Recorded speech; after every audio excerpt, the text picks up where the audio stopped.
Guys, if you are watching us for the first time, this is Niger TV, and don't forget to subscribe to our YouTube channel. Yes, another caster for Edo State, because with waiting at the here now, and here say Governor Okpebholo don't suspend 18 local governments under Edo State. So many people don't chook mouth from left and right and left, center and back and front, you know. They don't chook mouth. Even my brother, Common Sense, even still chook mouth for the matter. I will play the video, make you now watch the video.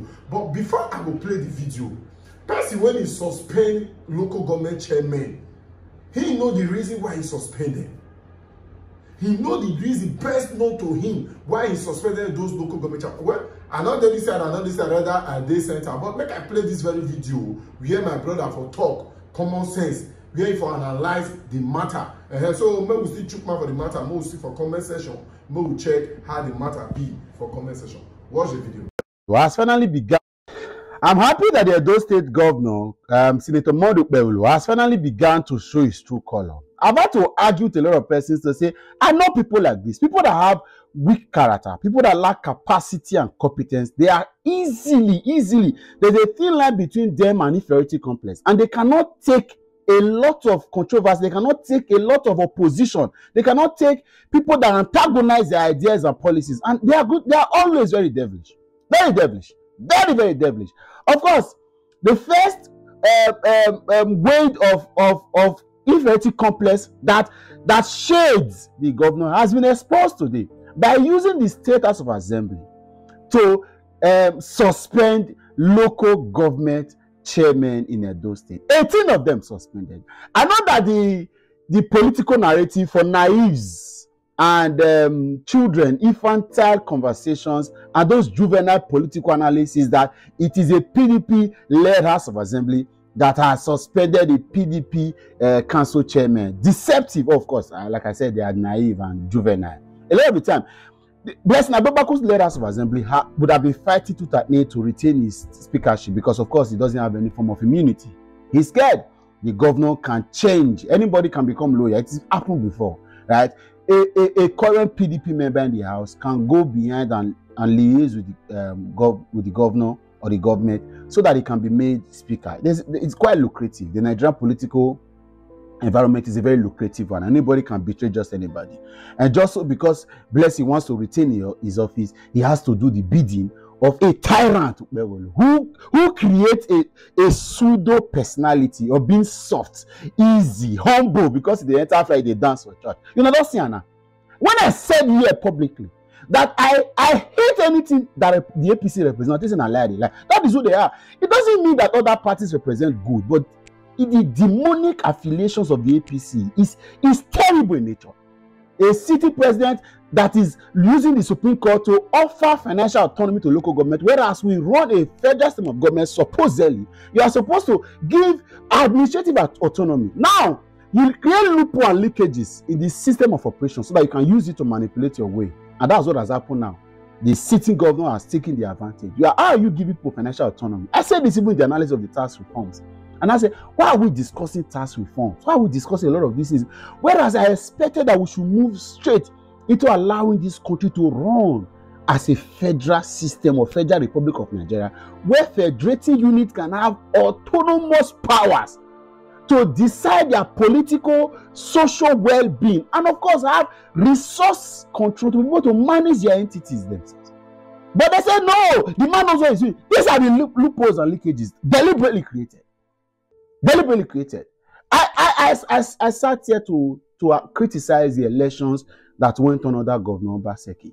But of course, if these guys have been made to be statutory local government chairman, the law has empowered them, and they have 3 years to run. They are suspending them. And look at it. For the most useless of them all, to say for financial misoperations. I have it on intel, I have it on good authority, that no investigations whatsoever is being done. A House of Assembly that wants to enforce, that wants to fight, by all means remain in the good books of the governor, has to, is that not capture? And some people are going to defend this and tell me that the man is a gentle lion. Well, he's still a lion. When they play. Unfortunately, we are in a very critical. It bothers me as somebody who has educational and street understanding of how the politics of our politics play, it bothers me that it's getting we are going back. Usually a governor who is not a terrible individual, who means well for the state, who understands what it means for separation of power due process, who understands what it means for legality and rule of law, would bother himself less with all of this and say, let them finish their tenure, they will sack them. Of course, the same day you have dissolved all boards, including the electoral boards, and dissolved all boards. Now you are suspending, and then you send your puppet to go there so that you can go back and begin to be able to manage, because you need the funds. You have beaten more than you can chew. You have put your hand in too many things that you cannot.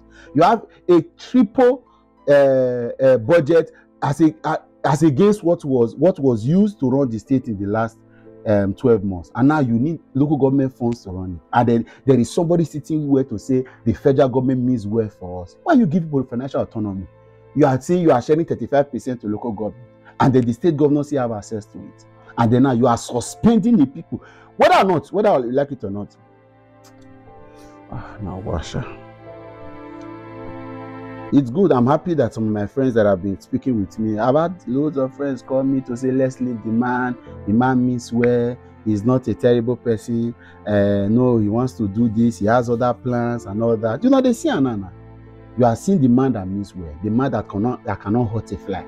You see, you are suspending elected local government officials because you want, and then you shamelessly now bless you Agbebaku, who wants to retain his, they go say remove you. Go and mark to this day, then they will say remove you.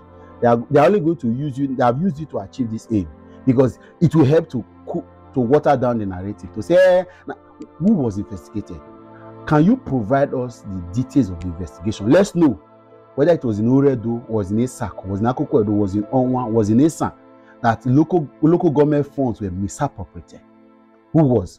Are you handing them over to the EFCC right now for misappropriation, or there is a political resolution to this? You just say you are dissolving local council authority, and then you are not handing them over to ICPC, to EFCC. Why are we deceiving? Is this a country? Is this a country? Oh, somebody will tell me that he's not the first person. Other people have been doing it. Abi, who is the godfather of Shomole? Shomole that did one local government election for 3 times. In one of the elections in Esan, I think Esan, yes, headquartered in Uromi, they were still voting. Shomole declared winner. Every governor has done it. But my problem is when people like Okpebholo come, you guys want to create a narrative that makes it look like it's different. Oh, it's soft spoken. You know, they talk. See action, huh? Action speaks louder than words. You see action. Suspending elected local government authority. Because the man has got immunity. He's got immunity. He's going to be immune. We have a constitution that is feeble, that is useless to a country. We have a rubbish document in the name of a constitution. And so we are running a country like this.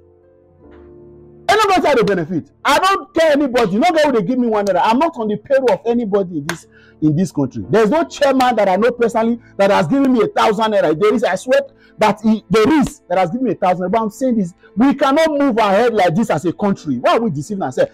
Stop all these reforms. Let's go. Let's ask ourselves how to run this country. Because we are deceiving ourselves.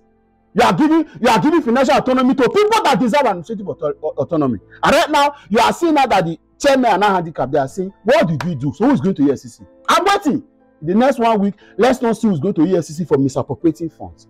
They are suspended because your people want to send their boys, because the compensation has to come, because too many people got involved in the electoral process. And there are not so much space in government.